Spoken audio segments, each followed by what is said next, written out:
Kaixo, ongietorriak saio berri batera, gaur apirilak 16 asteazkena, elkarrizketa bakarra izango dugu. Gaurkoan gurera Asier Calderón etorriko da, Lab sindikatutik datorrena. ArcelorMittalek Legasako lantegia itxiko duela iragarri du eta honen inguruan hitz egingo dugu berarekin. Baina elkarrizketa honekin hasi baino lehen goazen gure betiko edukia ikustera.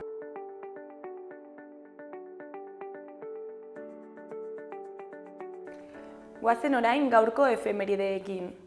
Gaurko egun batean, 1756ko apirilaren 16an, Cuyo Dengo bataila gertatu zen Eskozian, Inverness ondoan. Tropa britanikoak ia bikoitzak ziren kopuruan eta guztiz azpian hartu zuten klan eskoziarrek eratutako armada. Presorik ez uzteko agindupean, zaurituak momentuan errematatu edo Inglaterrara eraman eta han exekutatu zituzten. Ondoren errepresioa etorri zen. Gaeliko eskoziar hizkuntza, gaita musika tresna, tartan oihala edo beren antolaketa politikoa debekatu zituzten heriotz zigorrarekin. Urte batzuk geroago, 1873ko apirilaren 16an, Kizkitza jaio zen Donostian, idazle eta politikari abertzale esanguratsua. Engrazio Arantzadi jaiotzez, Bizkaitarra aldizkari jertzalean parte hartzen zuen, eta hartan idatzitako artikulu batengatik Hendaian errefuxiatu behar izan zuen, lehen errefuxiatu abertzalea bilakatuz. Sabino Aranaren heriotzaren ostean alderdiaren eta elizaren arteko tirabirak medio, izatez fraide beneditarra zen Kizkitza eskumikatu egin zuten tarte batez. Euskal mugimendu abertzalea Europara zabaltzeko ahalegina egin zuen. Egun berean, baina 1889ko apirilaren 16an, Charles Chaplin jaio zen Londresen, aktore eta zinema zuzendaria. Charlotte Arlotearen paperarekin mundu mailan ezagun egin zen. Jatorri txiroko familia bateko kidea zen eta pentsamoldez ezkertiarra. Bere filmekin sistema kapitalista kritikatu zuen depresio handiaren garaian. Eta bukatzeko 1985ko apirilaren 16an, Ibal Masif 12 urteko ume langile sindikalista eta ekintzaile pakistandarra hil zuten. Alfonbragile baten esklaboa izan zen 10 urterekin ihes egitea lortu zuen arte. Brata Mazdor Maaz sindikatuaren laguntzak aurren esklabotzaren aurka jardun zuen. Jolasean ari zela hil zuen alfonbren mafiak. Geroztik gaurkoa ume esklabotzaren aurkako nazioarteko eguna da.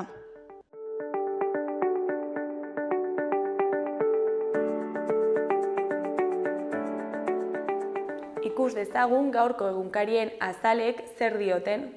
Diario de Notiziasen titular nagusian, Milagron hildako batek 16ra igol ditu trafikoaren biktimak, 2024an izandakoaren bikoitza.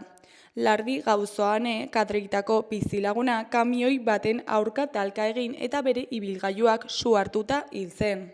Kontrol gehiago Aste Santuan. Argazki nagusian atzoko hiria foroko partaideak ditugu. Lehenengo lerroan Juan Magarro, Mikel Armendariz, Joseba Santamaria, Jose Maria Ayerdi, Ruben Goñi eta David Muruzabal ditugu. Goiko lerroan Marta Pérez, Diego Galilea, Natalia Bellostas, Fernando Ustarroz eta Magi Sarasola. Titularrean, Nafarroak tokiko ekoizpena blindatuko du. Foru lege batek nekazaritzako elikagaien sektorearen kalitatea sustatuko du inportazioen aurrean. Hori koloreko berrietan, ubideko ura urestatu egiten da Herriberragoitiko herrietan. Grisa koloreko berrian, BSH Europako batzordearen laguntza jaso du. Eskuineko berrietan, batetik Nafarroak ofizialki berreskuratu du trafikoaren kudeaketa. Bestetik, Nikdoren ekitaldiek 79,6 milioiko inpaktua sortzen dute. Jarraian, Maristen babes ofizialeko etxebizitzen 10 esleipedunek uko egin diote, hasi ez baitira. Gainera, Iruñeak kalea kendu dio Victor Eusari, frankismoarekin duen loturagatik.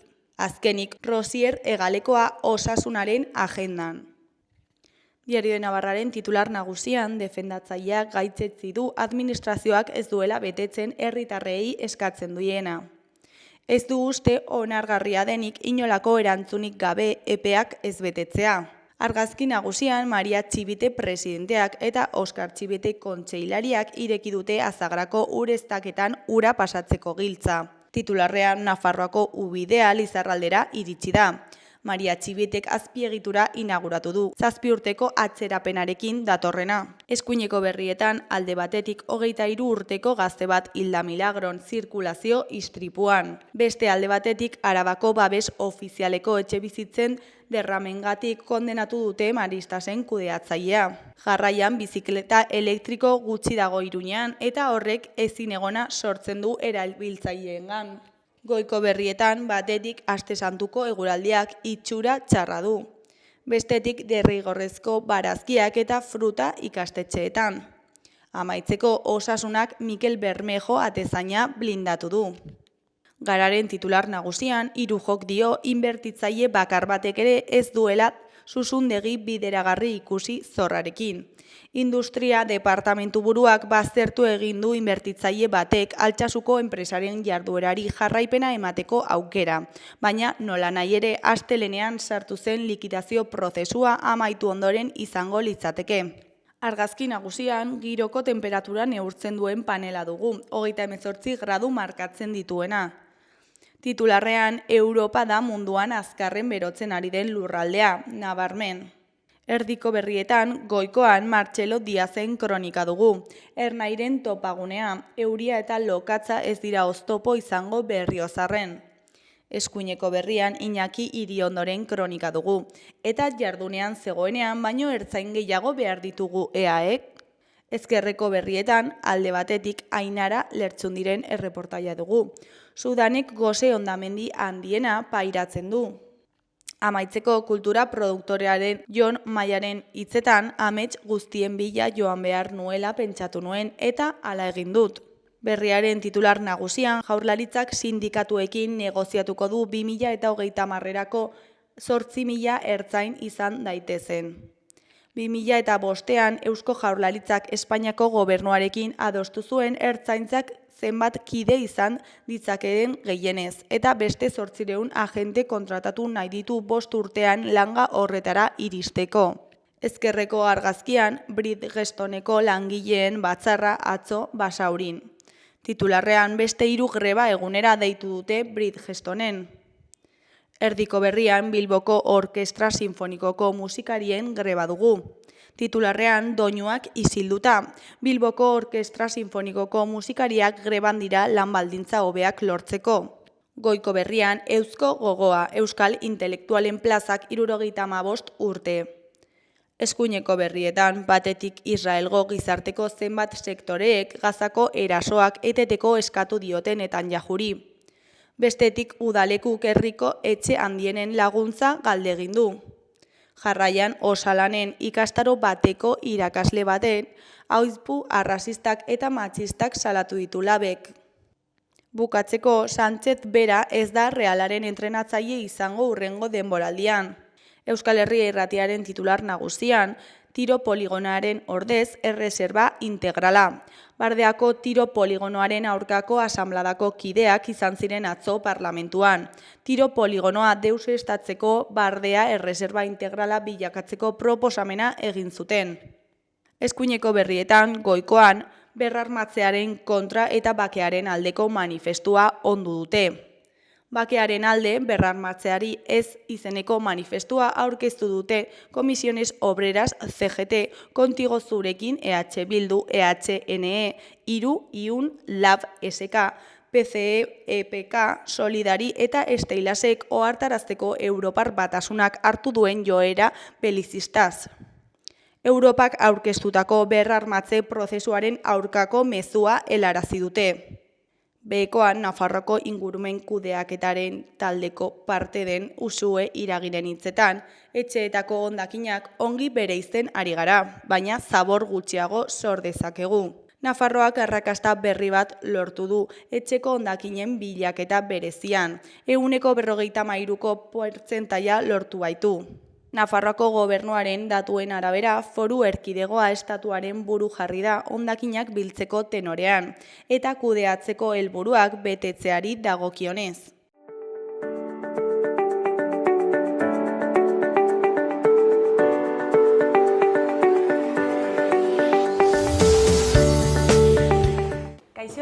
aipatu dugun bezala, orain Asier Calderonekin gaude, Lab sindikatutik datorrena. Kaixo, zer moduz?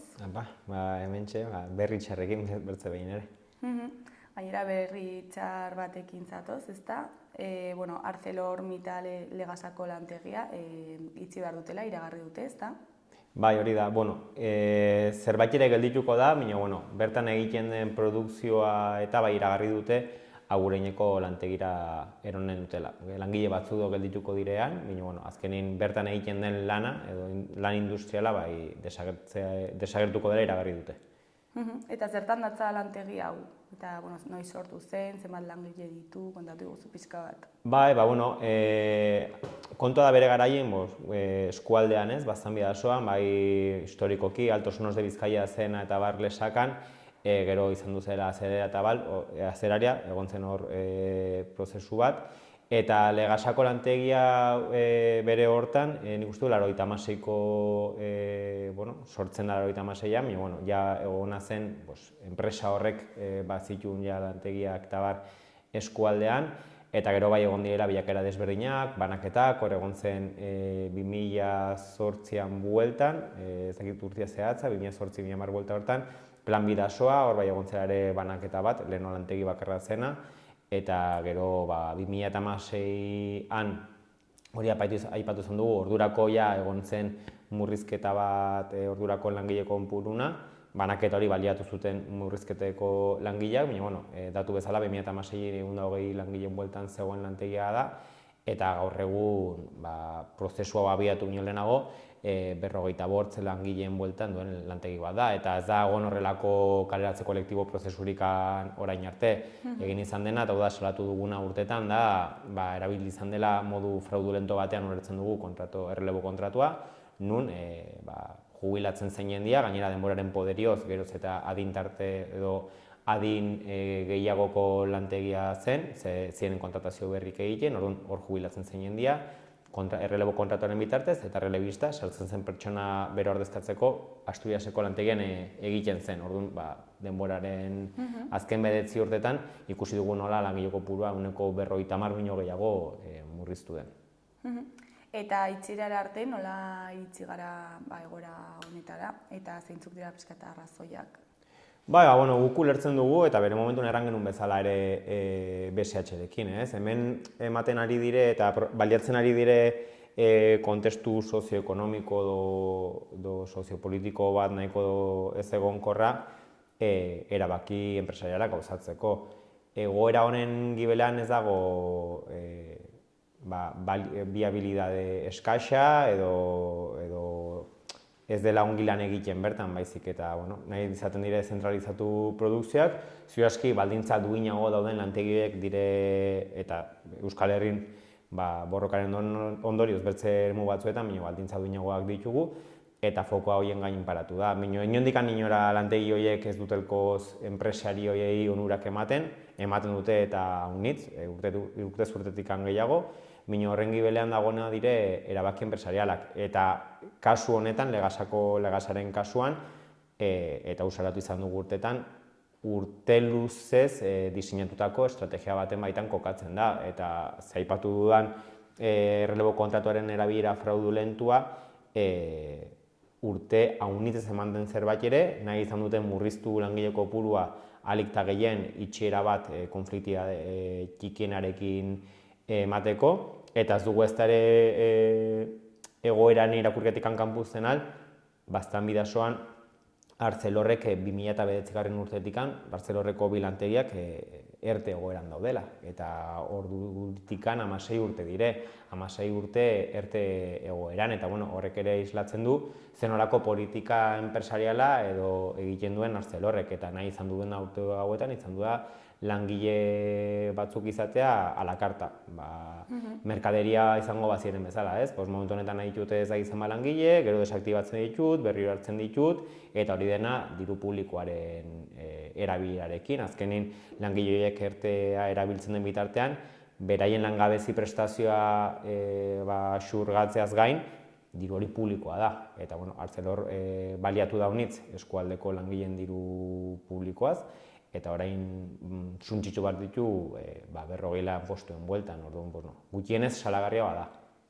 Eta relebo kontratu horren erabilera fraudulentoa, salatzerakoan, ezakit zerbait lortu duzue, ez? Salatu dugu diskursiboki, ez? Azkenin, batxire gauza honitz tamalez araudi legislatiboan salagarria direnak bino legalak. Eta ikusi dugu urtetan nola joan izan den moldatzen araudi laborala enpresarien mesedetara eta horrelako gauzak egin ahal izateko. Asturiaseko lantegia, Legasako lantegiaren klusterren berdinen sartua dago, eta baduten lotura estrukturalangatikan enpresa barne mailakoa egiten ari ziren hori egiten altzen. Legala izateak hau izan ez du erran nahi morala denikan edo salagarria ez denikan, eta itxiera hau iragarri dutena prozeduran legala izanen da, noski badagoen historiko guziarekin eta egin izan duten eta probestu izan diren, eskualdeaz probestu izan diren moduan, salagarria bada. Eta, erdigunean dauden langilei nola iragarri zitzaien berria? Joan den hortzegunean, uste dut zela apirilak 10, deitu zituzten bai Agurain eta bai Legasako ordezkari sindikalak bilera batera, eta iragarri zieten hori, 40 lanpostu gehienez, 40 lanpostu suntsituko zituen kaleratze kolektibo prozesu bat abiatuko zela. Eta, prozesu hori amaitzen zen momentuan langile kopurua murriztuko zenez, ez dutela gaitasunikan edo ikusten zuten lehatzela biablea bi lantegiak martxan jartzea, ze antzeko lana egiten da. Orduan, Legasan egiten den lan espezifiko hori, edo lantzama hori, Aguraineko lantegira eramango zutela. Beraz, erran dugun bezala, Legasako lantegian egiten den lan produktiboa desagertuko zela, eta baita irragarri zieten gaurko egunarekin, gaur izango zela, bilera prozesu honetan, konsulta epe honen hasiera. Eta nola dago giroa, nola hartu zuten langileek, espero zuten, Horrelako berri bat ez duzu inoiz momentu horretan espero, ez? Gu erran dugu, gula bezala urte honintzen honten ditu salatzen. Arcelorrek eskualdean ematen ari zen politika, ez dakit enpresariala edo industriala edo nola deitu, honetara eramaten zigula. Berri iragartzen dizuten momentuan ez duzu inoiz espero, eta xok bat da. Langileak haserre eta norri batien ez usteko horri eta pixko guain gestionatzen, azkenean ez da sikira aste bat pasatu, eta horrelako berriak eta barneratu gara dire, eta guainikan ere ez jakintasuna unitz eta ikusteke zerekin etortzen den Arcelor prozesu hau garatzerako orduan. Eta denak kaleratze prozesuan sartuko dituzte edo batzuk beste lantegi batera bideratuko dituzte? Hori ez dakigu, bai aietu zaigu gerorat Legasako lantegiari begira aurre ikusten dena Arcelorren aldetik handirela 33 kaleratze, orduan etzen izanen langile kopuru guzia, dirudinez mantenduko zirenak izango ziren perfil teknikoa, komertzialak eta bar, eta gero birkolokazionena auskalo. Arcelorrek bertze lantegi batzuk itxi izan dituenean, Madrien kasu edo Zumarragan eskaini izan ditu birkolokazioak. Ikusteke dago hori eskainiz gero, ze eremutan eta ez da berdina Baztanbide osoan bizi den langile batentzako Lesakara mugitu behar izatea, edo Agurainera, edo Asturiasera. Hala ere, honekin gu bai uste dugu tentu zibil barra dela, ze, espekulazioak eta aukerak eta ilusioak piztia gero ez dakigunean horiek gauzatu barra diren, langile horrelako goera zai bat bizitzen ari den langileentzako, tentu zibil barra da uste dugu, ze, hor emozio honiz daude, eta sortzea ilusioak edo espektatiba faltsu batzuk gero ez direna gauzatuko, uste dugu hori, arduratikan ere jokatu behar dela horrekin. Orduan ikusteke dago zerekin etortzen diren, hala ere guk aldarrikatzen duguna da lantegi hori martxan jarraitu barra duela, ze handagon lana eskualdentzako, enpresarentzako ere onuragarria da, eta mantentzeko gaitasun nahiko eta sobran, eta inkluso lan zama haunditzeko gaitasuna egon badago. Eta azken urtetan murriztu baldin bada, ez da merkatuaren ondorio batengatikan, baizik eta Arcelorren erabaki enpresarial batengatikan. Eta langileen adinari dagokionez, ze ezagitze tartetan daude, prejubilatzeko aukerak daude, ez guztiak? Datu zatzaz dakit, mino errandakoa, hor eramaten dituzte urte honitz lanpostuak desagertarazten eta kontratazioak ez ematen. Orduan, adin tarte altua da. Horrek baliatzen aldula Arcelorren aldetikan kasu batzuetan aterabide batzuk emateko jubilazioa aintzinduz eta bar, izan daiteke. Errandakoa, gure lan bezala behinpin, gure posizioa da lanpostoiek hemen gelditu barra direla. Ez bakarrikan lanpostoien gatikan eta bertan daude langileen gatikan. Azkenin gaude eskualde batin, non azken hamarkadeetan, milaka lanpostu industrian ingurun bat zeudenak, eta azken urteetan ehundaka batzutara murriztu direla ikusi dugu. Horrek badu eragin bat eskualdean, bertan lan eta bizi nahi duten belaunaldi begiera, ze azken dire lanpostu batzuk ere, lan baldintza batzuk nahiko duenekin, arlo ekonomikoan eta lanaldi kopuruan eta bar, gero noski baietz hobetzeko gozoniz daude, istripu tasa ere industrian agitzaltua da, eta hor bat elementu batzuk, parametro objektiboetan lan baldintza nahiko duena da, bertan bizi eta lan egin nahi duen norbaitentzat. Orduan, ez da bakarrikan erran bezala gaur egun lanpostoik betetzen duten hoien defentsa, baizik eta gibeltikan etortzen aldiren belaunaldi guziena eta lanpostoiek eskualdenak dire, eta ikusten dugu ere Legasako lantegiaren iragarpen honek sortzen aldula ere precedente bat edo ikusten aldugu horren isla izaten aldela hemendikan 5-10 urtetara ere adibidez Lesakan dagoen Arcelorreko bertzelantegia langile gehiago ditugu gaur egun, bino, Arcelorreri 33 edo 250 berdin zaio. Orduan, ez bakarrikan Legasako lantegiengatikan ere, bino horrek sortzen alduna eskualdean eta etorkizunari begirare abitz arriskutsu iruditzen zaigu. Horregatikan aldarrikatzen dugu gehien bat, lanpostoiek mantendu barra direla hemen. Ez aterabide egokiak eman lanpostoiek suntsitzen diren momentun. Hori aietzen baldin bada, neska aldarrekatuko ginula alik eta kalte gutxien izaten langile horiek, bino momentu honetan ez gaude posizio horretan. Eta zuek moduan, aspalditik ari zarete salatzen enpresaren edo lantegiaren egoera, eta espero zenuten itxiera? Erran bezala, espero gertatzen altzen zerbait ere zela, bai, erran izan dugu, eta urte gutxitan langile kopuruan murriztu den moduan aurre ikusten genuen, ez baldin badire, lanpostuak desagertzen badire eta ez baldin badire kontratazioak ematen, momentun batin ez da inor gelditu bar lantegi honetan. Eta ematen ari zen norabidetzea ikusten genuen horretara ematen alzuela. 2008an ematen alzela, hori ja ez dakit, beti leheno erranduten bezala, horrelako berriak beti ezustekoan harrapatzen zaitu. Kontestuak bai markatzen alzigula, horrelako zerbait gertatzen alzela. Momentu honetan, ulertzen dugu ere igual baliatu izan dela, bai mundu mailan eta bai Nafarroan ematen den egoera, ez? Azkenin, badagoen hori muga zergen kontu guziarekin, aitzaki moduan eta Nafarroan ematen ari den egoera zaila eta kezkagarria hainbat enpresa industrialen itxierarekin, 55 langileko enpresa baten itxiera, goikin eskualde batin periferiakoa agitzez gordekago pasatzen da. Azkenin titurra bertze batzuk betetzen dituzte eta guk ulertzen dugu ere, igual Arcelorrek ere baliatu dugula momentu egoki bezala, agian hemendikan 3 urtetara gauzatu nahi zuen erabaki bat gauzatzeko gaur. Eta ez dakit ze irtenbide aurre ikusten dituzue, baldin badago baten bat? Bai, guk uste dugu ere, irtenbideak edo aterebideak direla, adibidez, Sunsundegiaren kasun, dagoela arazo organizatibo edo zor egoera bat, aterabide bat behar duena. Badago arazo bat, eta lantegia martxan jarraitu alizateko arazoiek konpondu behar dire. Legasako lantegia ez du arazorikan, erabaki enpresarial bat da, eta aterabidea da erabaki enpresarial hori rebertitzea. Eta hori nola egiten da? Mobilizazioarekin. Lehen horran duten bezala, lanpostu horiek bertan dauden langileenak diren noski baietz, bino etorkizuneko belaunaldienak ere.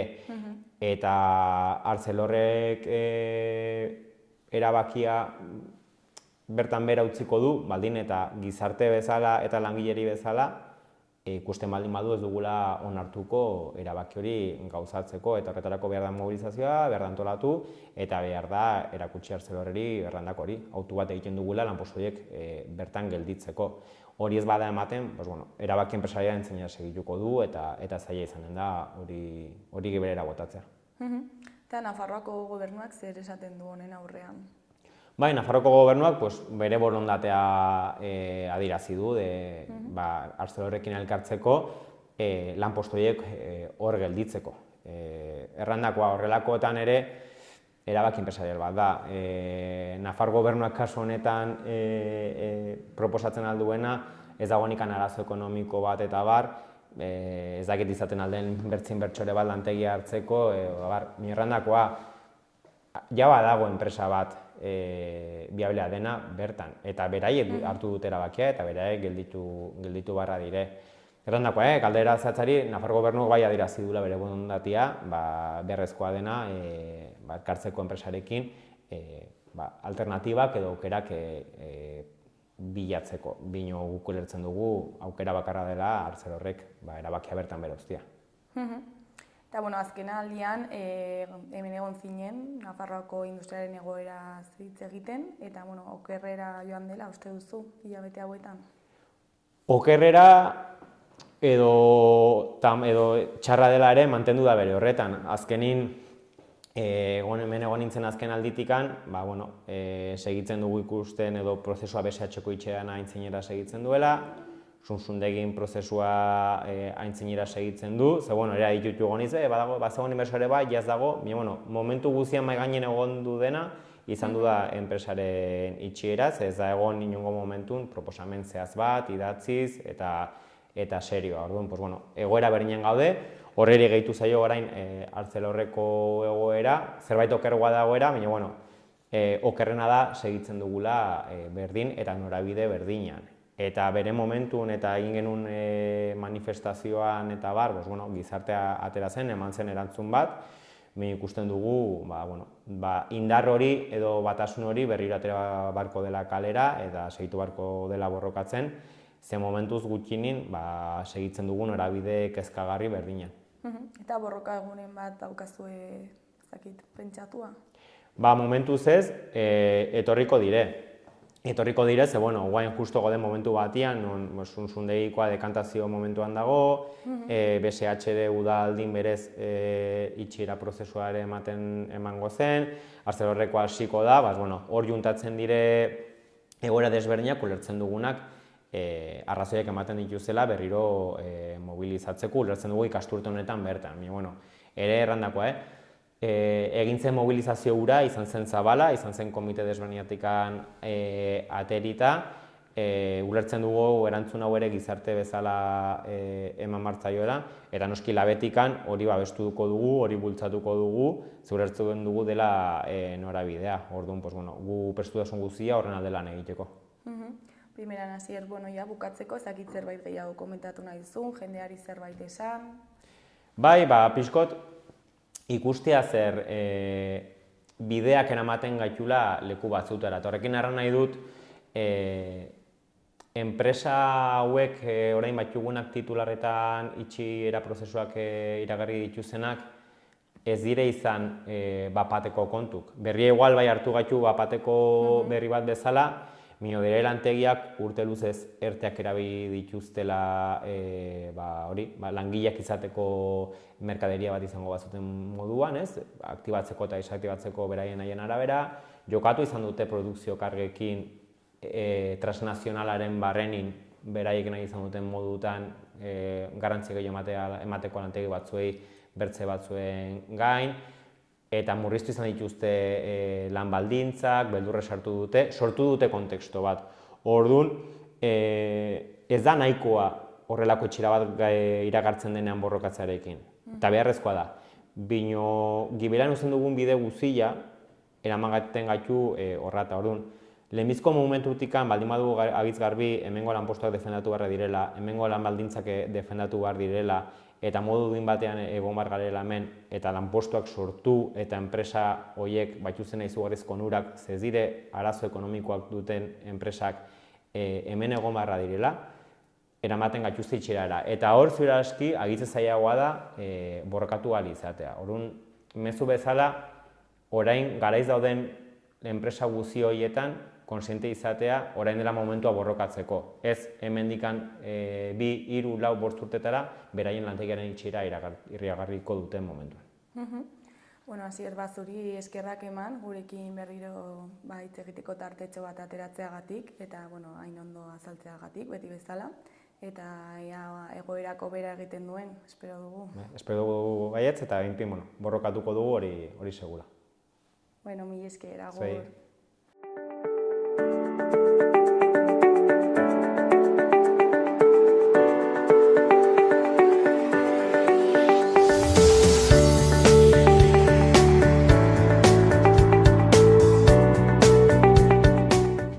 Goazen orain parlamentuko galderak ikustera.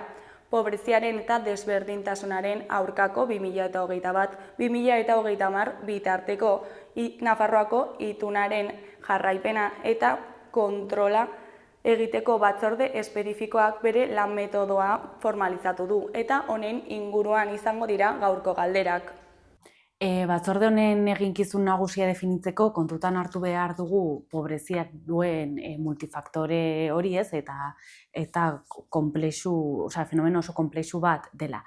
Beraz, kausa askori buruz ari gara, eta honen ondorioz irtenbideak edo konponbideak izan behar dira ugariak eta iraunkorrak. Orduan helburua nolabait da multifaktorial hori identifikatu eta neurriak ezarri horren arabera. Gainera,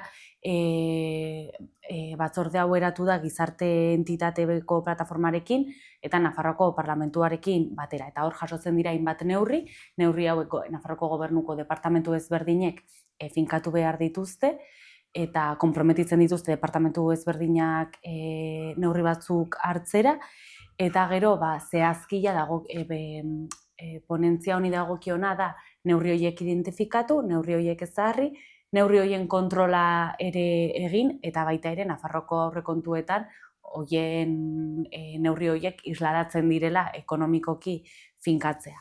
Gainera ezin dugu ahaztu, hau Nafarroko Unibertsitatearekin batera egingo dela eta metodologia finkatuko dela unibertsitatearekin batera.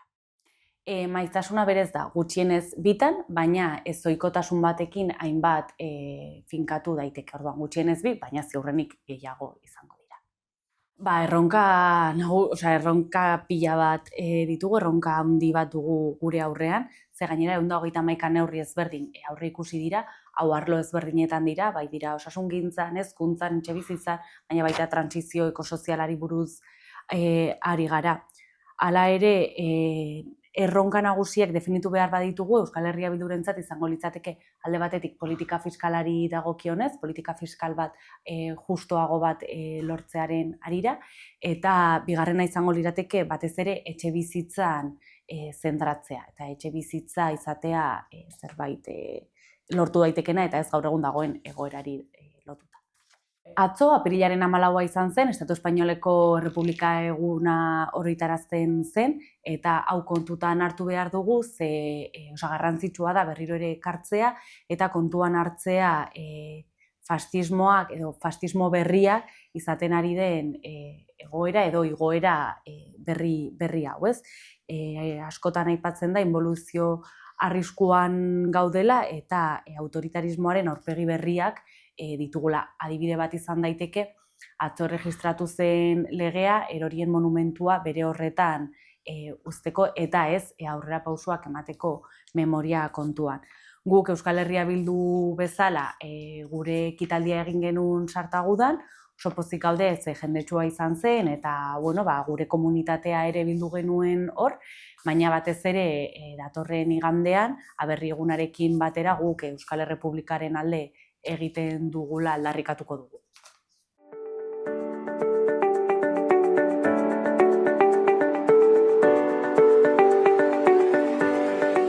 Gaurko, biharko eta ostiralerako eguraldiaren iragarpena ikusiko dugu orain. Gaur, asteazkena, goizean hodeigune batzuk eta ostarte zabalak izango ditugu. Kostaldean tanta batzuk egin ditzake, baina barnealdean giro argian nagusituko da. Arratsaldean, alabaina ez egonkortasuna handitu egingo da. Haizeak ipar-mendebaldera egingo du eta zaparradak botako ditu. Zaparradak trumoitxoak izan daitezke. Temperatura pixka bat gehiago igoko da eta balio altuenak 14 eta 17 gradu artekoak izango dira. Ostegunean eguraldi atsegina eta lasaia ia egun osoan. Hala ere, egunaren lehenengo partean kostaldean hodei gehiago pilatuko da eta ez da baztertzen tanta batzuk egitea, bereziki ekialdean. Eguerditik aurrera giro eguzkitsuan nagusituko da, bereziki barnealdean. Goizean goiz mendebal hego-mendebaldeko haizea ibiliko da eta arratsaldean iparraldera egingo du. Temperatura maksimoak igo egingo dira, naiz eta minimoak hotzak izan. Araba eta Nafarroako zenbait tokitan izotza egin dezake. Ostiralean eguraldiak bi aldarte ezberdin izango ditu. Goizean giro atsegina izango da, erdi mailako hodeiak eta goi hodeiak eguzkiarekin tartekatuko dira. Hego-mendebaldeko haizea ibiliko da, tarteka zakar eta udaberriko temperatura izango dugu. Maksimoek 20 graduak gaindi ditzakete, bereziki Kantauri isurialdean. Alabaina, arratsaldean hodeiak ugaritu egingo dira, haizeak ipar-mendebaldera egin eta euritara joko du. Fronte nahiko emankorra iritsiko da eta zaparradak botako ditu, trumoi ekaitzak ere izan daitezke.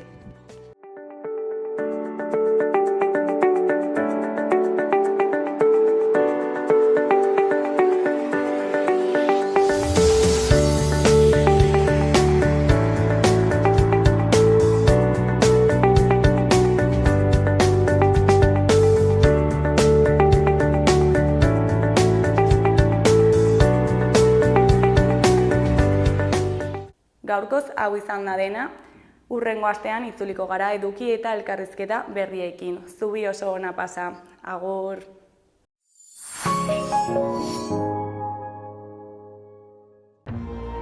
Gobierno de Navarra. Nafarroako gobernua.